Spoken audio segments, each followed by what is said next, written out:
So I'll explain it and then I'll say why it's wrong. So social media affects girls more than boys. That's very, very clear in the correlational evidence, in the experiments. So social media is really doing a number on girls. The boys are much more likely to be spending their childhood, their teen years on video games and pornography. And so if you check in on, there's a lot of evidence from our two countries and from many other, we check in on kids age 14, 15, 16, what are we going to find? We're going to find, at least I'll give you the American data, we're going to find that 36% of American teenage girls have thought seriously about suicide in the last year, and 25% of them have made a specific suicide plan. They haven't acted on it, but they have been thinking about suicide. Whereas in 2010, it was only 11% had made a plan last year. So if we check in, and the anxiety levels are through the roof, self-harm, psychiatric emergency room visits, boy, it looks like the girls are doing terribly, and they are. Check in on the boys, what are they doing? Video games and porn. They're actually pretty active. They enjoy them both.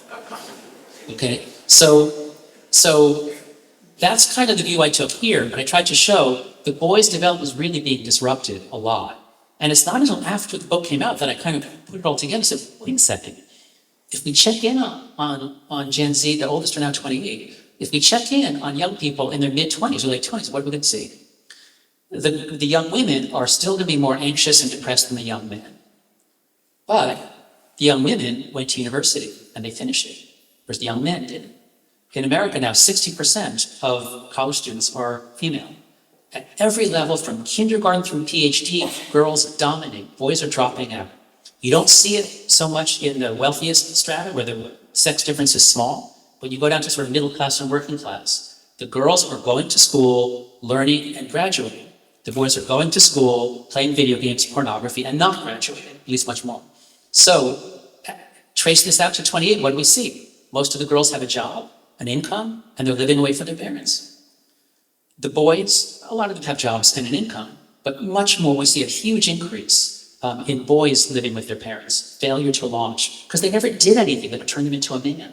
All they did was video games and porn. They don't know how to do anything else. I'm overstating, I'm exaggerating, but you get the point. There's a huge sex difference. And in the long run, I finally realized, in the long run, this is actually harming boys more than girls, because the girls can have a job and a life. A lot of the boys are not. They're just going to fade out and just be dependents. So that failure to launch that you speak of in Japan, they call it hikikomori. It's obviously a big cultural phenomenon. That sort of failure to mature into a socialized adult instead of living that kind of suspended hermit type adolescence. Back to what you were saying about young girls. Girls' usage of social media is inherently more visual. And one of the key ways in which we know it is really damaging to them is the proliferation of unrealistic body types. That's obviously existed in mainstream media for as long as we can remember. I was a teenager in the early noughties, and I can remember at that time it was magazines which would come with extremely thin women. It was size 00, of which we're now sort of seeing the next rollout, thanks to Ozempic. But right. You'd get these magazines and there would be a big red circle around a very wayfish woman's tiny part of cellulite, or, the angle of her breast or whatever. How is seeing this on social media at a much greater volume more damaging than reading it in a magazine once a week and still very much absorbing those damaging narratives about you must not have cellulite and you must have extremely hurt breasts? How is this more damaging to you? So when I was growing up, it was, as with you, there were the magazines, there were the thin models, and there was airbrushing, and there were techniques of changing the way a woman looks. So a model was not, she looked much more beautiful in real life. So imagine being a teenage girl and seeing these are adult women that are held up as the models of beauty. And so yes, you might aspire to that. But is that going to make you want to kill yourself? That there are these beautiful women? Probably not. But now imagine that, so we're all, especially once you get puberty, when you're young, you're playing with your friends, and then this weird stuff starts happening, age 11, 12, 13, and suddenly the social order changes, and especially for girls, it's based largely on beauty, on appearance. For boys, it's more athletic skill, physical skill, but things are changing. You don't really know where you fit. And one of the ways you know where you fit is by comparing yourself to others and seeing the judgments that others make about others. And girls are much more vulnerable to this than boys. They're just much more socially aware. Boys are literally more on the autism spectrum. You have Simon Baron-Cohen, a great British psychologist. The male mind is literally shifted towards autism, towards high systemizing, low empathizing. We're kind of clueless. Being high empathizing, having good social skills, these are all strengths. But the social media platforms use those against girls and keep them hooked because they want to know where they fit. They want to know who is judging whom, who's fighting with whom, who's breaking up with whom. And now imagine that you're seeing not, your 5 friends, not your 20 classmates, but you're seeing thousands and thousands of pictures a day, at least hundreds and hundreds of pictures a day. And it's not like a random snapshot. It's every girl composes her best picture, and then some of them use editing programs, which means that almost everybody is below average. Because whatever a girl sees among these thousands of pictures, she's probably less attractive than the average, even if she is more attractive in real life. So this helps explain why the boys' increase in mental illness goes sort of like this. It's kind of gradual. It begins in the late 2000s, goes up in the early 2010s. The girls, it's like this. Nothing going on until 2012, and then somebody flips a light switch somewhere in California, and it goes like this. The rates of anxiety, depression. Because the instant they all went on Instagram, it was founded in 2010, but very few teens had it. The front-facing camera doesn't come out till 2010. So it's really 2012 when Facebook buys Instagram, and then all the girls rush onto it. That's the big year for Instagram, 2012. That's when girls' mental health plunges all over the image they can hold. And I think it's largely because of the chronic social comparison to other girls or competitors for status. It's not models far away. Combined with just the constant people commenting on your looks. You know that social media fosters chronic stress while real life encounters come with more acute stress. But if you are being bullied in real life, could that not carry the same chronic stress? Is there an argument that what we see on social media simply makes visible what has long existed in adolescence? People getting left out, people getting bullied, peer pressure. Yeah. So bullying is part of childhood because we are a species that, in fact, we're here today because we're so amazingly good at cooperating. Humans are incredible at cooperating with people who are not their kin. But cooperation only comes if you're also good at competing. So that's part of our nature is we cooperate, we compete, things like that. And each sex has its own dominance hierarchy. So the boys are working at it with physical dominance and ultimately the threat of being punched, being physically dominated and humiliated and harmed. And when all the boys get onto video games and porn, that kind of stops, or at least it goes down. But girls' aggression is different. Girls are just as aggressive as boys, but they're less likely to punch. They're less likely to use physical dominance. If you've ever seen the movie Mean Girls, what girls do is they destroy another girl's reputation and relationships. That's how girls hurt each other. So what happens when everyone's on Instagram and other platforms all the time? Now you can never get away from it. All night, even while you're asleep, people can be bullying you. On weekends, you can never get away. And so, again, we see this divergence. Girls always had slightly higher rates of depression and anxiety. And after 2012, the boys' rates going up, but the girls' rates are going way up. And I think it's because there's so many different ways that girls are getting harmed. But one of them is the degree of relational aggression that many girls suffer is just much higher. I give the example in the book of a girl at her school. They formed an Instagram group, which was literally called Everyone Except for Mary. And they did, it's like a girl who hated Mary formed this group so that everyone could rag on Mary. Now, I predict Mary considered suicide that week. When you are shamed and everyone is against you and you're 13 years old, you're going to think about it. According to news reports earlier this year, most schools in the UK already prohibit the use of phones. False. The school day, but I'm sure that's say they do, but they're wrong. Yes, I was going to say I'm sure that's not regulated. And that move appears to be mostly uncontroversial in that most people want that.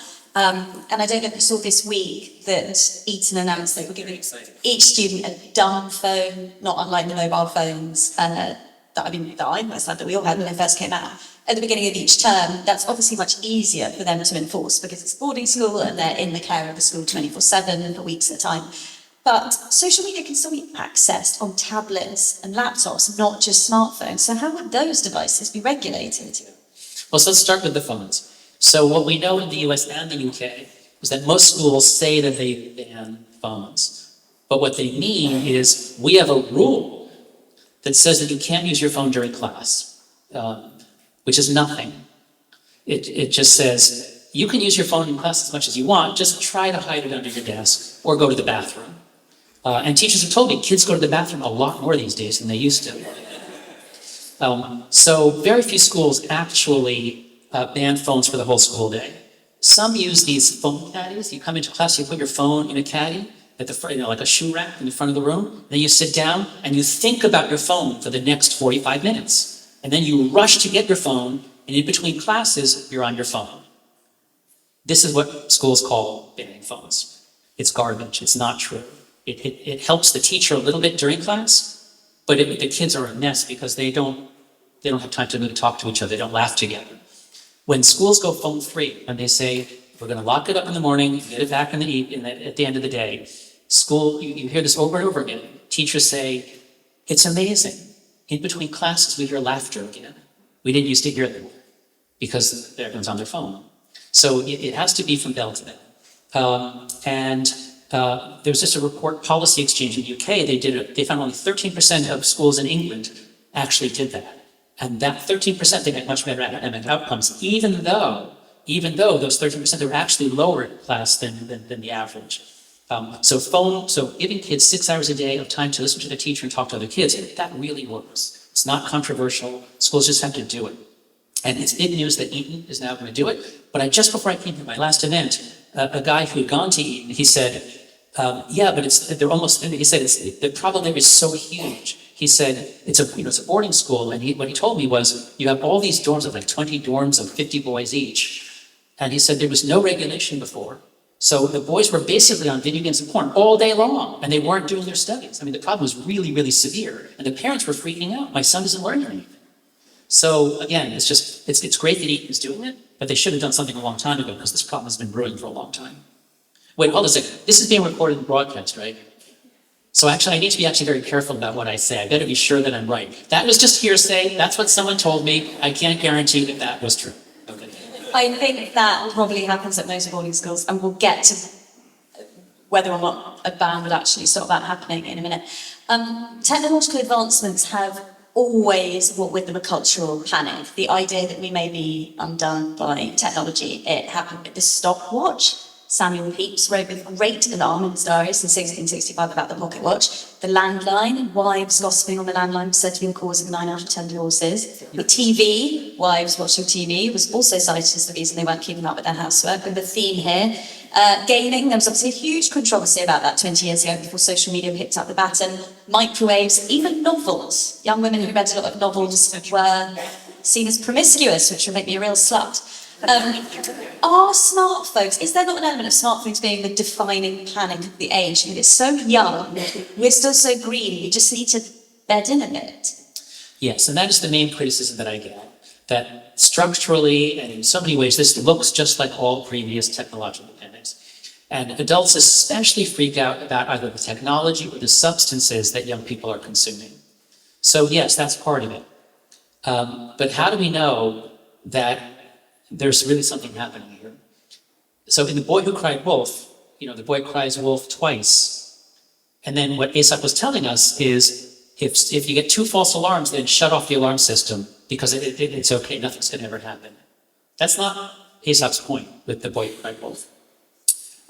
It's up to me to prove that this time is really different because that's a legitimate criticism. This has happened so many times before. All right, let's go. In any previous moral panic, have the kids themselves said, wow, these comic books are really messing us up. Please, comic book makers, please make comic books that aren't so addictive. But they'd never been asked. They didn't have the language for anxiety. They'd never self-reported. They didn't do surveys. But in previous moral panics about the adults freaking out, and the kids saying, don't take this away, I like it. The kids are not organizing to help the adults take it away. Whereas Gen Z, and okay, I'll start asking. All right, raise your hand again if you were born after 1993. Raise your hand high. Okay, just you, you're Gen Z and some late millennials. Put your hands down for now. Just you. Have I mischaracterized your generation and the role of technology? I've said it's generally a very harmful influence, that smartphones and social media, the phone-based child is really bad, and that we should change it. That's what I'm saying. So just those of you, please raise your hand if you think I got this substantially wrong. You disagree with me. Please raise your hand high. 1. Okay. So yeah, I usually get 0 or 1. And raise your hand if you think this is, I largely got it right, that this is a real problem for your gen. Raise your hand high. Okay, so Gen Z is not in denial. I'll just briefly ask you, the one who said I got wrong, if you could just stand up and shout it out, if you can say it. What do you think I got wrong? I think I'm being a bit generic. You can't really put, millions and millions of teens in one kind of block of anxiety.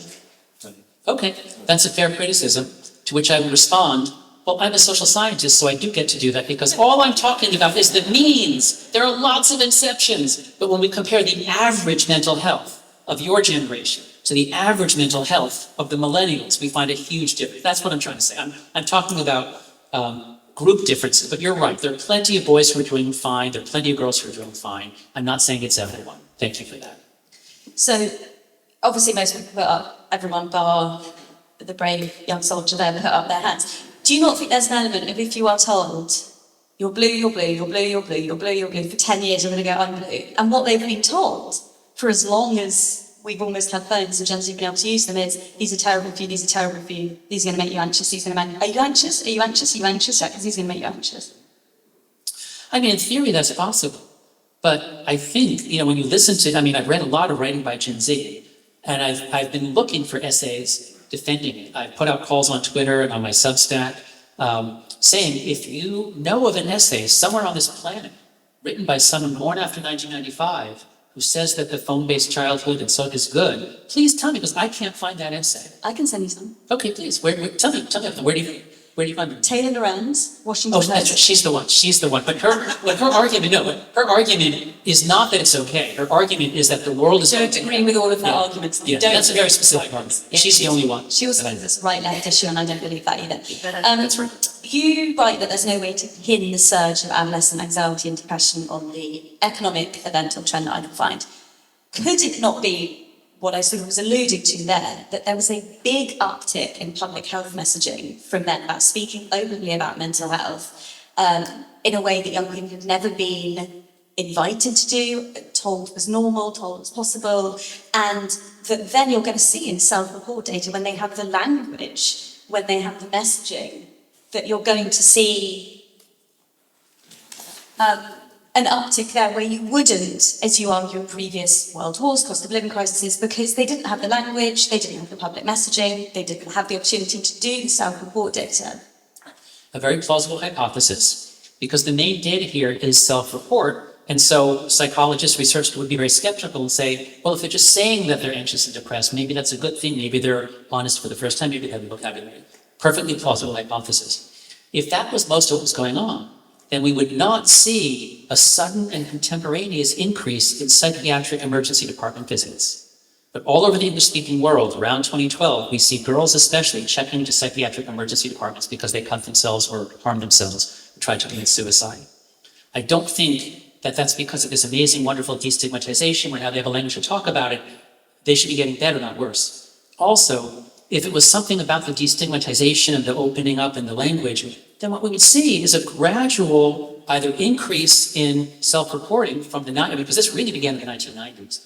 In the 1990s, in America, we really tried to destigmatize mental illness. We had a lot of attention to mental illness in the 90s. So you'd expect either rates would go up and up and up because they're more reporting, or maybe they go down and down and down because now people are healthier.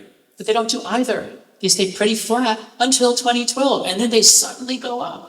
It's not as though, oh, it just suddenly got destigmatized in 2012. No, it's that all the girls got on Instagram and were posting about how anxious and depressed they were, and the more anxious and depressed you say you are, the more followers and support you get, and so that's what's prestigious. And all the girls learn, that's what I should be, and that's admirable, and you get support that way.